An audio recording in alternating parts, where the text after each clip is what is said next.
Recently, there has been a debate between two emerging factions on our side of things, which the distributist has dubbed aristocrats and plebeians. The aristocrats prefer a top-down, indirect approach focused on fostering elites through parallelism and not engaging the left head-on. Their thinking tends to be drawn from NRX theory. The plebeians prefer a more conventional bottom-up approach, fighting the left through grassroots activism. They tend to accuse NRX types of cowardice and wanting to do nothing.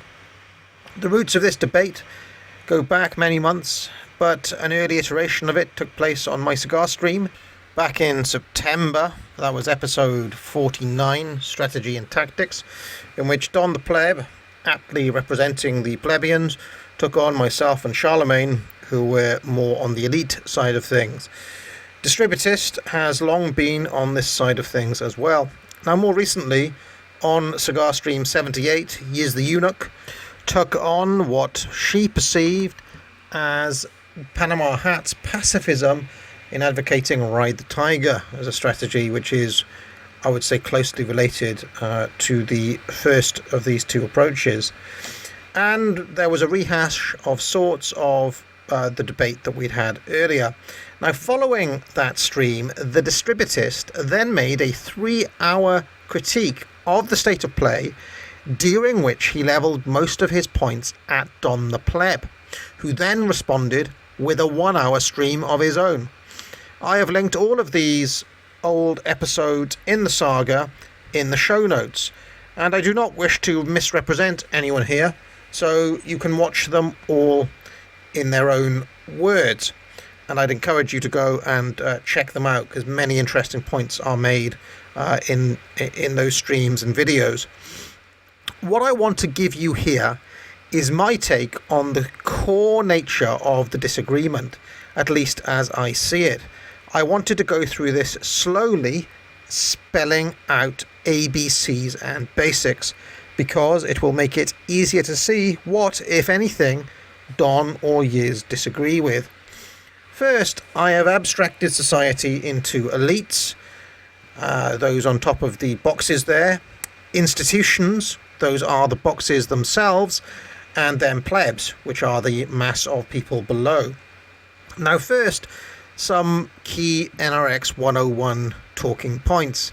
These talking points are drawn chiefly from the canon of thinkers I have talked about endlessly on this channel. James Burnham, the Italian elite theorists Pareto Mosca and Robert Michels, Bertrand de Jouvenel, Carl Schmitt, Paul Gottfried, many others, which were repackaged in a more internet-friendly form by Mencius Moldbug and other NRX writers. I'd encourage you not to see Moldbug as anything more than a gateway to this set of thinkers and their understanding of power and its functioning. So the first core NRX talking point I want to cover here relates to those black boxes you see, the institutions, and the idea that they are in any way neutral. They are not neutral, and they never will be neutral. They work in the service of a particular ideology. Let's call that ideology Globo Homo, and let's give it the colour blue. There are no neutral institutions. There is no institution, be it a university, museum, political party, corporation, branch of the state or civil service, local or Supreme Court, that is not blue in colour. This is not just the case in 2021, it has always been the case, or at least it has been the case since about 1945 and the birth of what I call the Boomer Truth regime, though one could make a strong case for it starting earlier than that, maybe as far back as the 1890s, or some people will even push it back earlier again. Now, because of this, the entire gravitational pull of the establishment on our system is towards blue. Cthulhu always swims left, as someone once said. The idea that institutions, including things like the Federalist Society or the US Supreme Court or my Constitution are somehow neutral or special or immune from this particular rule is a boomer delusion which must be shattered into a million pieces. Another such delusion is the idea that society and its elites split into two groups, blue and red, with red people and institutions and blue ones. This too is an utter fiction. The red elites and institutions are a sham, a false opposition, a total nonsense maintained entirely to give the impression that plebs have a choice or a say in anything at all. This is what Mollberg dubbed the outer party. The plebs have no say, and there is no realistic red option. There are no red elites as things stand. Thus, a much more accurate picture of the state of play is as follows. The elites, the institutions, and the vast majority of the plebs are blue in colour. Normicons and Tory voters and GOP establishment figures and Fox News hosts, the vast majority of them are blue. Now they come with a coat of paint, a thin, cheap layer of red paint on which you don't particularly need to scratch that hard to reveal the blue underneath. In Britain this is much more naked because the Tory party has given up any pretense of standing for anything but its own power and the total capitulation to the left's demands on all fronts.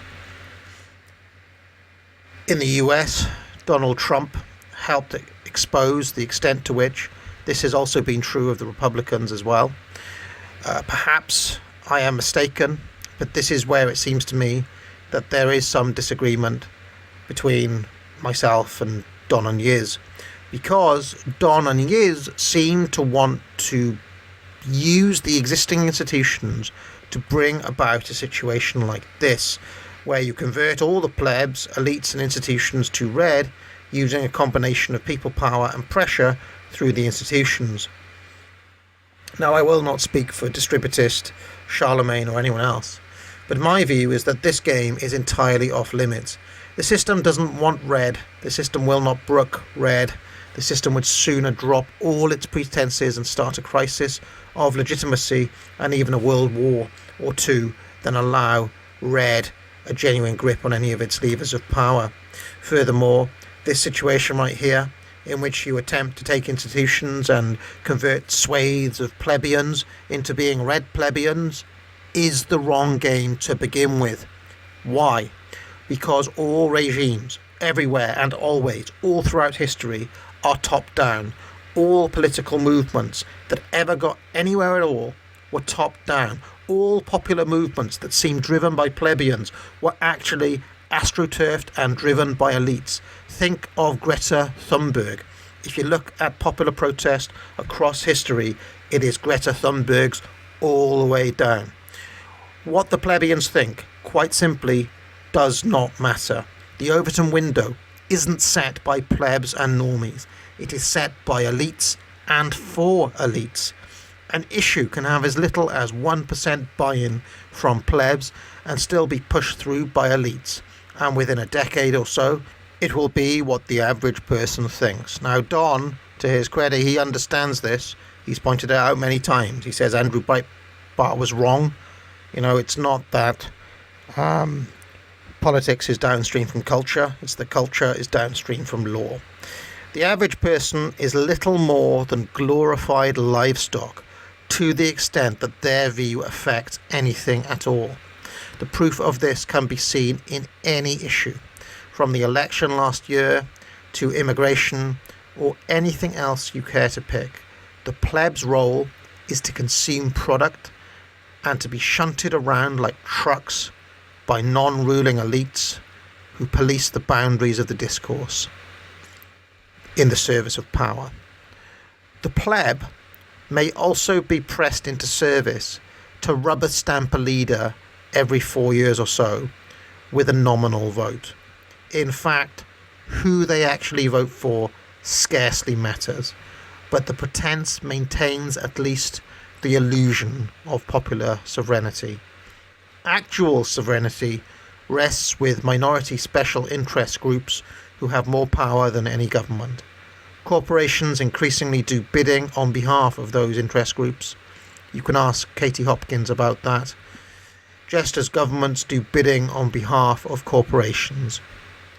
Any idea of a separation between the government, the state, big business, the media, and the courts or the police must be collapsed.